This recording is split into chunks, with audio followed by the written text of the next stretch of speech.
I'm glad we're doing this. Me too. It's nice. You always make everything better. You make it easy.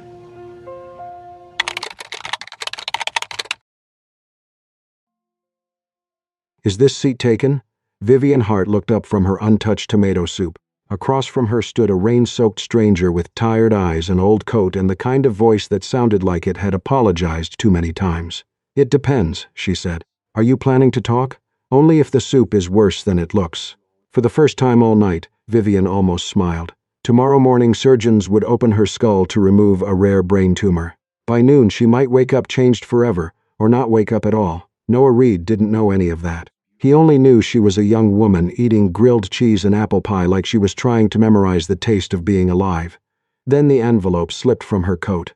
"For Mom, if I don't wake up." Noah read the words before she could hide them. And when Vivian reached for it, shaking with anger and fear, the stranger leaned closer and whispered, "Don't make silence the last thing you leave behind." The diner sat 2 blocks from Massachusetts General Hospital, squeezed between a closed pharmacy and a flower shop with dead roses in the window. Rain blurred the glass until the streetlights looked like melted gold. Inside, the air smelled like coffee, fried onions, and old vinyl booths wiped clean too many times. Vivian did not belong there. At 27, she was the CEO of Hartwell Biotech, one of the youngest biotech executives in Boston. She wore a cream cashmere coat, black heels, and the still face people mistook for confidence. In her coat pocket was a signed surgical consent form. Beside it was a sealed envelope addressed to her mother. "For Mom, if I don't wake up." Tomorrow morning, surgeons would cut into Vivian's skull and try to remove a rare tumor pressing against the parts of her brain responsible for speech and memory. The doctor had explained the risks carefully: loss of language, partial memory damage, paralysis, death. Vivian had nodded through all of it like she was reviewing a quarterly report. Then she had left the hospital and walked into the rain. She had not called her mother. She had not called Ethan, her CO, who knew just enough to worry and not enough to stop her. Instead, Vivian ordered the meal her father used to make when she was small: tomato soup, grilled cheese, and a slice of apples dinner. She hated herself for naming it that. The diner was unusually crowded because of the storm. Wet families huddled over fries. Nurses from the hospital drank coffee with both hands. A child in a red hoodie slept against his grandmother's shoulder. The stranger had come in 10 minutes earlier, checked the prices on the menu, and ordered only black coffee. He had not begged. He had not performed poverty for sympathy. He simply sat at the counter like a man calculating how much dignity he could afford. Then a family with 2 children entered, dripping rainwater and looking helplessly for seats. Vivian heard herself say, "You can sit here." The stranger turned. "Me? No, the ghost behind you." He studied her for a second, then carried his coffee over. "Noah Reed, Vivian. Just Vivian tonight, yes." He sat down. "That sounds like a warning." "It is." They ate in silence at first. Or rather, Noah drank coffee while Vivian lifted a spoonful of soup and let it cool too long. "You're not hungry," he said. "I didn't ask for commentary. You're eating like someone trying to remember the flavor before it disappears." That made her look at him. Noah lifted both hands. "Chef. Occupational hazard." Former chef. His expression shifted. Former many things. Before Vivian could ask what that meant, a voice from the next booth cut through the diner. "Oh my God, you're Vivian Hart." The woman who said it was in her 40s, with eyes and a hospital bracelet still around her wrist. Her husband tried to touch her arm, but she stood anyway. "You're the CEO of Hartwell Biotech." The room changed, a few heads turned. Then more. Vivian's fingers tightened around her spoon. "Yes," she said evenly. The woman laughed once bitterly. "You people are unbelievable.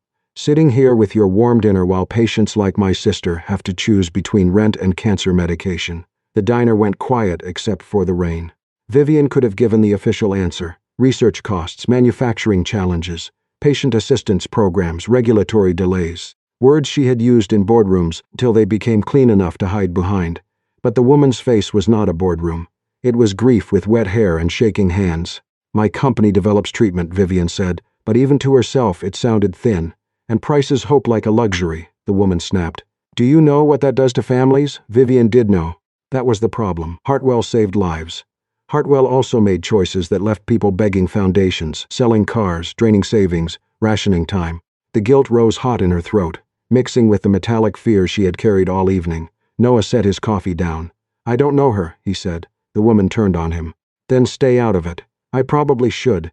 Noah glanced at Vivian, then back at the woman. And maybe she deserves every hard question you've got. But no one deserves to be put on trial while trying to swallow a spoonful of soup.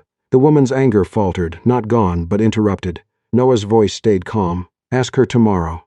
Ask her in public. Ask her where she can't pretend not to hear you. But tonight, maybe let her eat. Vivian stared at him, startled by the fact that he had not defended her innocence, only her humanity. The woman sat down slowly. Vivian lowered her spoon. Her appetite was gone, but something else had shifted. After a long moment, she picked up her fork, cut the apple pie exactly in half, and pushed one piece toward Noah. Fine, she said. Since you've appointed yourself my defense attorney, you can at least earn your fee. Noah looked at the pie, then at her. For the record, he said, I charge extra for rich clients. Vivian almost smiled again. This time she did. Noah ate the apple pie like a man trying not to enjoy it too much. Vivian noticed. He cut off small pieces with the side of his fork, chewed slowly, and kept his eyes on the plate as if gratitude were something embarrassing. You can breathe, Vivian said. It's just pie. Noah looked up. That's exactly what someone born rich would say. I wasn't born rich. No. He studied her cream coat, her watch, the kind of stillness expensive people learned in rooms where nobody interrupted them. Vivian lifted an eyebrow. Careful. You're about to confuse wardrobe with biography. Noah smiled faintly. Occupational hazard. I used to judge people by what they ordered. And what did you decide about me? That you're not hungry, he said. You're saying goodbye. The fork paused in Vivian's hand. Outside, rain hit the diner windows hard enough to blur the street. Inside, people returned to their meals after the confrontation, though a few still looked at Vivian as if she were a headline that had walked in wearing heels. She took a sip of water. You said you were a chef. What happened? Noah leaned back. That's a long story. I have a long night. Something in her tone made him look at her more carefully, not with pity. Pity would have made her stand up and leave. I had a small restaurant in Portland, he said. 12 tables, bad plumbing, good chowder. My son used to sit in the corner booth after school and do homework, while I burned myself trying to look impressive. Your son? Sam. 12. His face softened before he could stop it. Smart. Suspicious. Too good at pretending he doesn't care. Vivian recognized that last part, though she said nothing. Noah stirred his coffee. His mother died 4 years ago. We were already divorced by then, but grief doesn't care about paperwork. I thought I could keep the restaurant running, keep Sam steady, keep myself upright. But you couldn't. No, he said. I couldn't. There was no drama in the admission. That made it worse. I missed meetings, court dates, school things. I made promises when I was sober enough to mean them and depressed enough to break them. He swallowed. Eventually, Sam stopped asking when I'd come. Vivian looked at him across the table. And now I'm in Boston to lose an appointment with him. That's your plan? It wasn't my first choice. My first choice involved reconciliation, forgiveness, and maybe a sandwich. He glanced at the pie, but I got told he didn't want to see me. Vivian was quiet for a moment. Do you blame him? Noah's smile disappeared. No. That answer, simple and unprotected, made something in her chest tighten. Her phone buzzed against the table. Ethan Caldwell. She turned, it face down. Noah noticed. Someone you're avoiding? Several people. Efficient, that's what I'm known for. Her phone buzzed again, then again. Vivian's jaw tightened, but she did not answer. Noah nodded toward it. Work? A meeting. At almost midnight, a meeting that can't be postponed.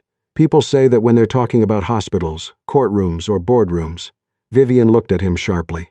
Noah raised one hand. I'm not asking. Good. But for the record, nobody walks 2 blocks from Mass General in a storm to eat childhood food alone because of a normal meeting. Vivian hated how gently he said it.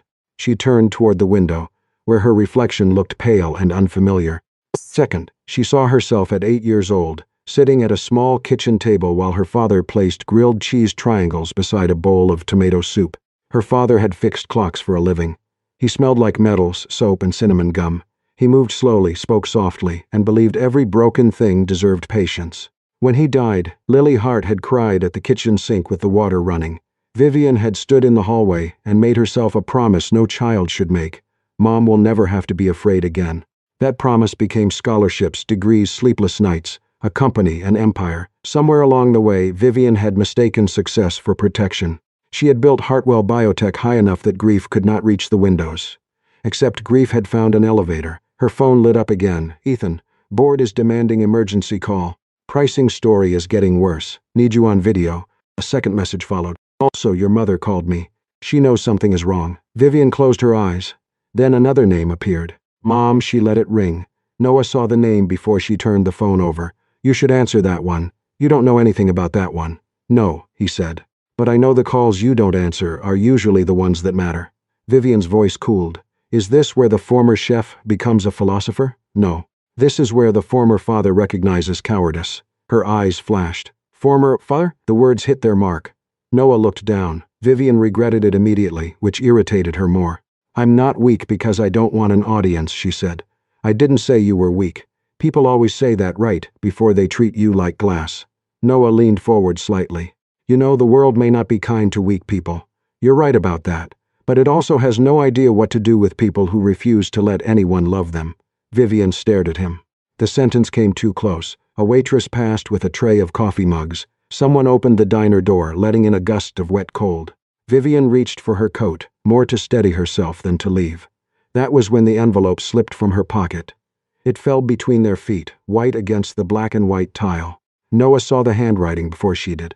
For Mom, if I don't wake up. The diner noise seemed to drop away. Vivian slid from the floor so quickly the paper bent in her hand. Don't, she said. Noah did not move. I didn't mean to see it, but you did. Yes, and now you think you understand me. No, he said quietly. I know better than that. Her hands shook around the envelope. Anger rose because fear had nowhere else to go. You know what I think, she said. I think you're very comfortable telling strangers not to disappear for someone who disappeared from his own son. Noah flinched. The moment the words left her mouth, Vivian knew they were cruel. He looked toward the window, rain silvering his reflection. You're not wrong, he said. That was worse than if he had defended himself. I used to tell myself staying away was kinder, Noah continued. Sam had already lost his mother's thought. I thought if I stopped showing up badly, maybe he'd stop hoping correctly.